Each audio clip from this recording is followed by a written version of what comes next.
Келесі есеп бізде модульмен берілді. Және бұл есепте обязательно график сызу керек, чтобы түсіну үшін. Қазір не екенін айтамын. Так, бірінші сызып алайық. Түп арасында x деген бір былайынан өтетін график. Ал модуль x деп отқанымыз, мына бізде x минус 2 деп тұр ғой. Мына бізде 2 нүктесі болса, осы жақтан былай 2 түзу жібереміз. Негізі былайынан кетеді, бірақ минус жағдайын алмаймыз. Себебі модуль x деп отқанымыз, ол бізде плюс минус x емес па былайша айтқанда. Плюс минус x графигі, мына отдельный график сызайын, былайынан және де былайынан өтеді. Бізде модуль болғандықтан біз тек мына үстіндегі жағдайды ғана қарастырамыз. Себебі модульдан плюс болып шығады. Сонда мен так, негізі басқа түспен сызған дұрыс еді. Вот осылайынан, и мынау бізде түп арасында x функциясы. Так, енді бізге бұл фигура адан табу үшін, міне осы пайда болған фигураны, біз бұны екіге бөліп қарастыруымыз керек. Яғни, мына жақта бізде x1 болса, бір қатысып алайыншы.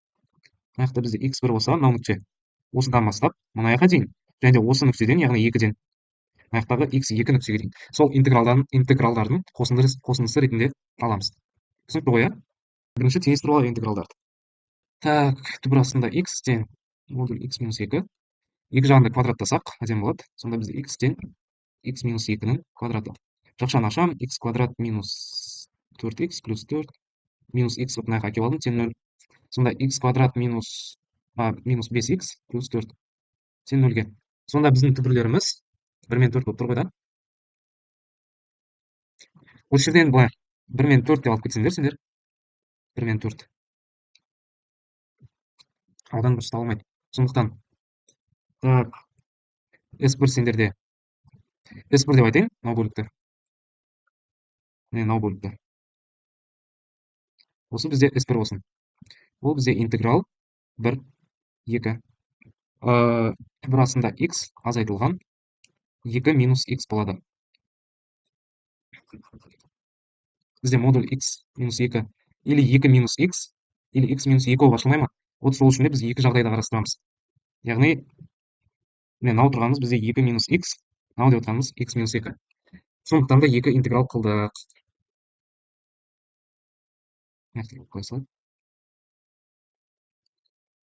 Так, осының интегралын табатын болсақ, 2x түп арасында x бөлінген 3 минус 2x плюс x квадрат бөлінген 2 емес па? Мынаны өшіру керек екен.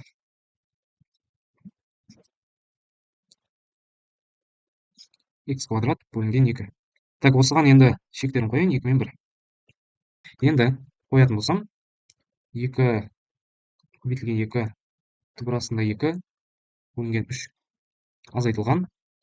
Так, 4 плюс 2. Енді бұдан азайтамыз. Так, мынаны все-таки өшіре салайын. Бұл бізге керек емес. Минус 1 қоям. 2 көбейтілген 1, 3 минус 2 плюс 2-тен 1. Так, 4 түп арасында 2 бөлінген 3 минус 2 минус 3-тен 2. Так, плюс 1,5. Немесе 2-ден 3. Так, енді бұдан не шығады? Қысқартатын болсақ,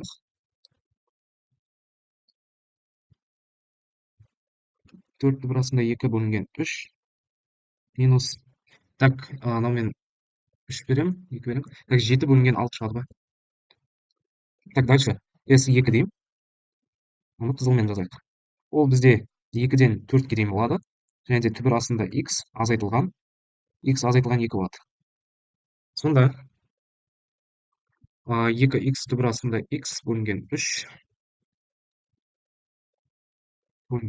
азайтылған x квадрат бөлінген 2 плюс 2x 4-пен 2. Так, қойсақ бізде 8 16 бөлінген 3 минус 8 плюс 8 минус 4 түбір астында 2 бөлінген 3 минус 2 плюс 4. Минус 2 плюс 4 қойда шығады. Так, бұдан бізде